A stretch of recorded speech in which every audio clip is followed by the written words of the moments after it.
I love working with Mehjabin Chowdhury really because আমার একটা দুঃখ আছে যে আসলে আমি যখন অ্যাকচুয়ালি মানে রেগুলারলি কাজ শুরু করি ততদিনে মেহজাবিন আপু অনেক কম কাজ করে সো যার কারণে আমার মেহজাবিন আপুর সাথে খুব একটা বেশি কাজ হয়নি so forget me not is I think my third work with her but I wish I could work with her more and I hope I can work with her more in the future. I hope যেটা হবে in the future definitely হবে। একটু মা বাবার গল্পে যাই। এই যে একটা স্থবির অবস্থার মধ্য দিয়ে আমরা গেলাম দেশের এবং এই সময়টায় তো নিশ্চয়ই বাসায় থাকা হয়েছে। আমি খুব ভালো করে জানি যে মায়ের দিলীপ কুমার নিজে রাখতে পারে, নিজের খাবার তিনি নিজে মেক করে খায়। সো এই লকডাউনে বাবা মায়ের সঙ্গে, লকডাউন ঠিক বলাটা ভুল, মানে কারফিউতে বাবা মায়ের সঙ্গে কেমন সময় কেটেছে? আসলে এই এই কারফিউটা তো খুব মানে খুব ডিস্টার্বিং ছিল আসলে, মেন্টাল ট্রমা দিয়েছে মানে আমাদেরকে।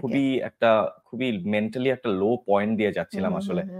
তো এই সময়টার কথা আসলে বলতে গেলে না মানে খুব মনটা খারাপ হয়ে যায় সত্যি কথা। তো আমি বলবো না যে আমি যে বাসায় ছিলাম বা আমি যে মানে ওই টাইমটা আমি কিভাবে স্পেন্ড করেছি এটা আসলে মানে বলতে গেলে মনটা খারাপ হয়ে যায়। ছাত্রদের সঙ্গে একাত্মতা প্রকাশ করে অনেক তারকারা মানে রাজপথে নেমেছেন, তো সেই জায়গায় ইয়াসের ভূমিকাটা কেমন ছিল? আমি আমার জায়গা থেকে যতটুকু পেরেছি আমি ছাত্রদের পাশে দাঁড়ানোর চেষ্টা করেছি আমার জায়গা থেকে, আমি যতটুকু পেরেছি।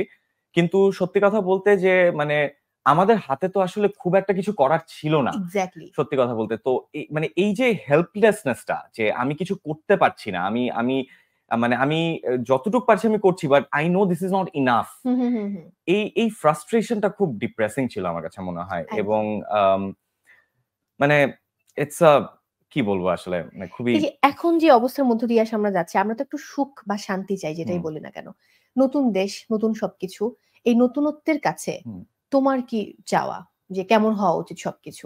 আমার চাওয়া সেটা হচ্ছে গিয়ে যে দেশে যে সংস্কারটা হচ্ছে, আমি চাই এই সংস্কারটা যাতে প্রতিটা সেক্টরে, প্রতিটা ইন্ডাস্ট্রিতে, প্রতিটা জায়গায় এই সংস্কারটা হয়।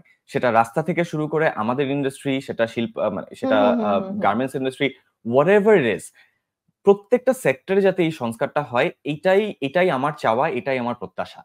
দেশ একটি ভালো জায়গায় পৌঁছক, এটাই আমি চাই।